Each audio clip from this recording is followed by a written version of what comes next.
মেহেরপুরের গাংনীতে সড়ক দুর্ঘটনায় 2 কলেজ ছাত্র নিহত হয়েছেন। মেহেরপুর এবং কুষ্টিয়া আঞ্চলিক মহাসড়কের গাংনী উপজেলার আকুবপুর গ্রামের জোয়ারদার ইটভাটার কাছে এই দুর্ঘটনা ঘটে।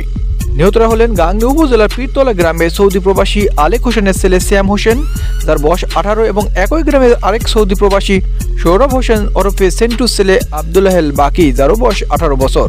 নিহতরা কুষ্টিয়া ইসলামিয়া কলেজের একাদশ শ্রেণীর ছাত্র। প্রত্যক্ষদর্শীরা বরাত দিয়ে ভারপ্রাপ্ত কর্মকর্তা ওসি বানের ইসরাইল বলেন, মোটরসাইকেল যোগে 2 কলেজ ছাত্র কুষ্টিয়া যাচ্ছিলেন। একই সময় কুষ্টিয়া থেকে ছেড়ে আসা রফরফ পরিবহন নামে যাত্রীবাহী একটি লোকাল বাস মোটরসাইকেলটিকে সামনে থেকে চাপা দেয়। সাথে সাথেই শ্যাম হোসেন মারা যায়। এছাড়া গুরুতর আহত হন অপর সঙ্গী আব্দুল্লাহ বাকি। তাকে উদ্ধার করে কুষ্টিয়া জেনারেল হাসপাতালে নিলে চিকিৎসক তাকে মৃত ঘোষণা করেন। স্থানীয়রা ঘাতক বাসটিকে আটক করে থানায় সোপর্দ করেছে। রিপোর্ট মতিউর রহমান, মতি ব্রেকিং নিউজ।